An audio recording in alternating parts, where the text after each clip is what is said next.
Student previous chapter में जो lecture था उसमें हमने डिस्कस किया था बेसिक जो balance cell electron pair repulsion theory means जो बैलेंस सेल में इलेक्ट्रॉन्स हैं उनमें रिपल्सन की वजह से उसकी ज्योमेट्री और शेप कैसे कैलकुलेट करते हैं ये सब डिस्कस किया था। उसमें हमने बताया था कि जब जो बैलेंस सेल में इलेक्ट्रॉन पेयर दो निकल के आते हैं तो हमने बोला था उसकी कैसी आती है, ज्योमेट्री लीनियर आती है, राइट। जब रेगुलर केस है, रेगुलर केस का मतलब है यदि मॉलिक्यूल्स के अंदर ओनली बॉन्ड पेयर्स अवेलेबल हों। इसमें कई कंडीशन है। पहली कंडीशन क्या है कि only bond pair available in the molecule.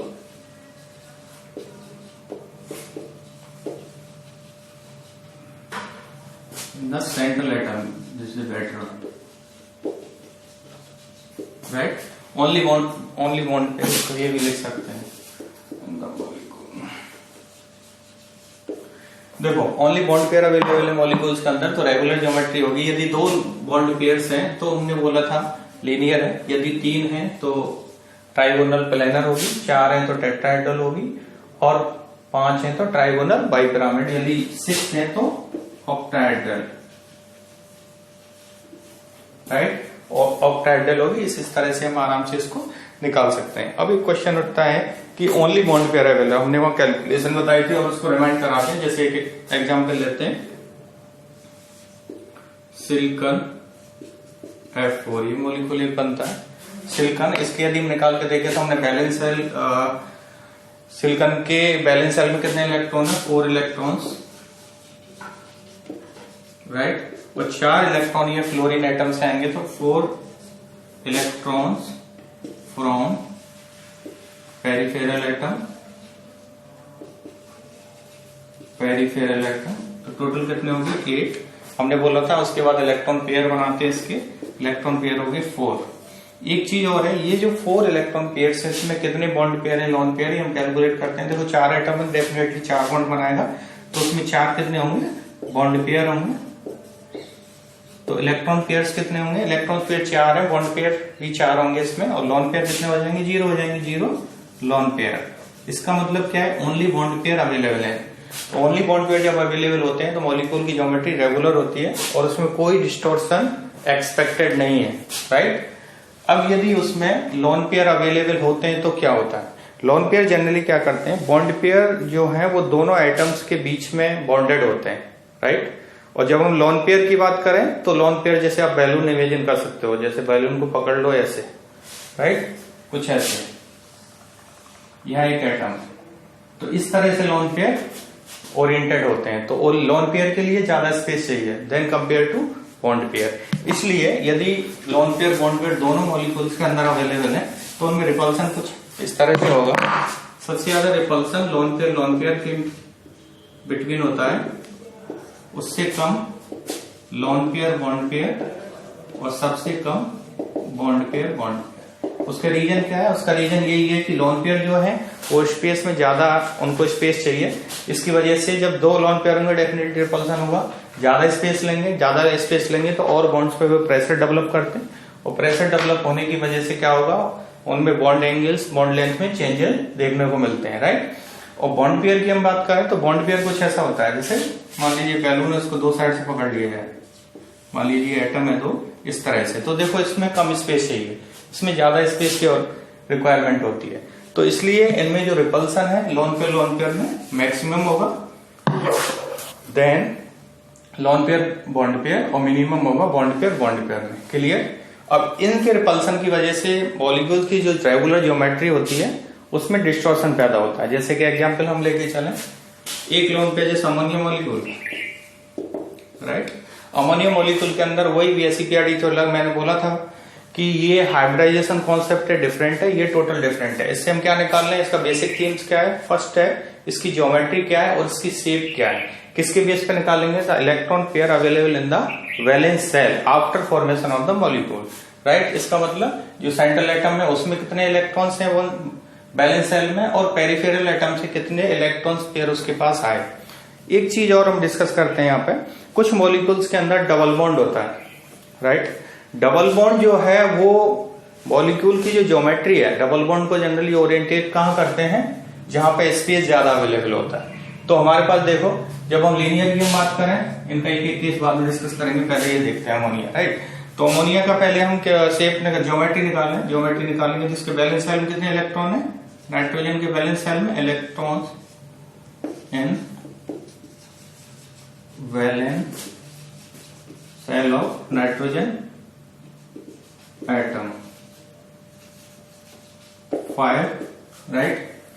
3 या हाइड्रोजन से पेरिफेरल एटम से डोनेट हो जाएंगे, 3 इलेक्ट्रॉन हाइड्रोजन साइड, टोटल कितने हो गए 8। यदि इसमें इलेक्ट्रॉन्स पेयर निकालें तो कितने हो गए, डिवाइडेड बाय 2, 4 इलेक्ट्रॉन्स पेयर। अब देखो 3 एटम है तो डेफिनेटली 3 बॉन्ड तो बनाएगा ही बनाएगा, तो इसका मतलब बॉन्ड पेयर कितने हो गए, बॉन्ड पेयर हो गए इसमें 3। लोन पेयर की बात करें तो टोटल इलेक्ट्रॉन कितने, 4 इलेक्ट्रॉन पेयर, उसमें से 3 बॉन्ड पेयर है तो बचे कुछ लोन पेयर, तो लोन पेयर कितना हो गया 1, राइट। तो लोन पेयर इसका 1 होगा। तो इसकी ज्योमेट्री हम देखें तो इसके अकॉर्डिंग टोटल 4 इसके पास इलेक्ट्रॉन पेयर है, तो वो मैक्सिमम डिस्टेंस में जहां की मिनिमम रिपल्सन होगा वो केवल एंड केवल क्या होगी, ये ज्योमेट्री टेट्राहेड्रल आएगी। टेट्राहेड्रल ज्योमेट्री कुछ इस तरह से होती है। टेट्राहेड्रल ज्योमेट्री को यदि हम देखें, देखो एक जो रेगुलर ज्योमेट्री होती है 109 डिग्री 28 मिनट का एंगल होता है लगभग, इसमें इस तरह की ज्योमेट्री होती है, ये सारे एंगल 109 डिग्री 28 मिनट के हैं, राइट। यदि हम किसी भी एंगल को कम या ज्यादा करते हैं तो रिपल्सन बढ़ जाएगा। जैसे एंगल को मैं ऐसे कर दूं, देखो ये 90 डिग्री जैसा लग रहा है, तो मैक्सिमम इसमें रिपल्सन होने लगेगा और मॉलिक्यूल की एनर्जी बढ़ जाएगी, वो डिस्टेबलाइज कर जाएगा। तो ऑप्टिमाइज जो ज्योमेट्री है इसकी क्या निकल कर आती है, टेट्राहेड्रल, ठीक है। तो देखो सारे इलेक्ट्रॉन्स जो पेयर हैं वो टेट्राहेड्रल ज्योमेट्री में ओरिएंटेड होंगे। ये नाइट्रोजन, राइट, एक हाइड्रोजन एटम, एक हाइड्रोजन एटम, एक हाइड्रोजन एटम, और यहाँ पे देखो लोन पेयर, ठीक है। 3 एटम होंगे, एक लोन पेयर आएगा। अब देखो यदि हम इसको रेगुलर एक परफेक्ट ज्योमेट्री मान के चलें तो इसका एंगल 109 डिग्री 28 मिनट होना चाहिए, बट ऐसा होता नहीं है। इसका एंगल कितना निकल के आता है 107 डिग्री। क्यों, क्योंकि देखो ये लोन पेयर है और ये लोन पेयर क्या करता है, इसके लिए ज्यादा स्पेस चाहिए, ज्यादा स्पेस होने के वजह में इसमें क्या होगा, रिपल्सन होगा। यहाँ पे देखो ये रिपल्सन होगा, एक ये रिपल्सन होगा, राइट। तो इसमें 2 टाइप के रिपल्सन पॉसिबल है, कौन से, loan pair bond pair and bond pair bond pair. मैंने बोला था इसमें रिपल्सन ज्यादा होता है। जब देखो ये रिपल करेगा तो इस एंगल को ये कम कर देगा, राइट। यहाँ रिपल हो रहा है तो ये एंगल कम हो गया, 109 डिग्री 28 मिनट से कितना रिड्यूस होके 107 डिग्री निकल के आता है, ठीक है, क्लियर। इसका मतलब है कि जब भी लोन पेयर अवेलेबल है तो लोन पेयर रिपल्सन होगा, लोन पेयर रिपल्सन होने की वजह से उसके एंगल में डिस्टॉर्शन पैदा होता है। जो रेगुलर निकल के आना चाहिए उससे या तो रिड्यूस हो जाएंगे, कुछ एंगल बढ़ भी सकते हैं, कुछ कम भी हो सकते हैं। एक और एग्जाम्पल हम लेते हैं इसी टाइप का, वाटर मॉलिक्यूल का वेल नोन एग्जाम्पल है H2O, राइट। तो ऑक्सीजन इसका निकाल के आना है, इसके बैलेंस सेल में कितने 6, 2 हाइड्रोजन से total 8 divided by 2 electron pair 4 आ गए, राइट।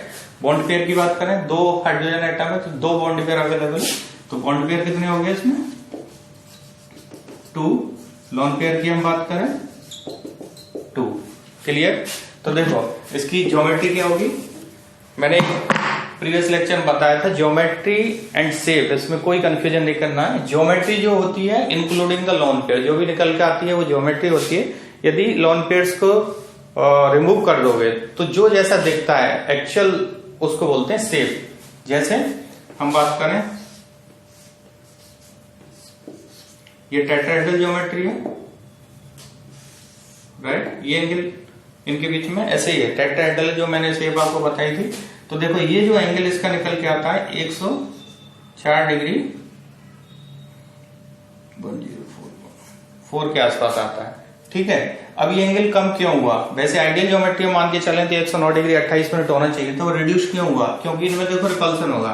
जब ये रिपल्सन ज्यादा बढ़ जाए तो ये एंगल कम हो जाएगा, इस वजह से ये 104 डिग्री के आसपास इसका एंगल आता है। तो यहाँ पे कौन कौन से रिपल्सन मौजूद है अवेलेबल, देखो इसमें लोन पेयर अवेलेबल है, right. Lone pair then lone pair bond pair और बॉन्ड पेयर 3 टाइप के रिपल्सन होते हैं। इसमें रिपल्सन मैक्सिमम होगा इसलिए कम हो जाएगा, क्योंकि रिपल्सन तो यहाँ भी है और रिपल्सन यहाँ भी है, राइट, बट इनका रिपल्सन मैक्सिमम है, इसकी वजह से ये एंगल करीब 104 डिग्री के आसपास आता है। ठीक है, एक और चीज हम यहाँ देखते हैं।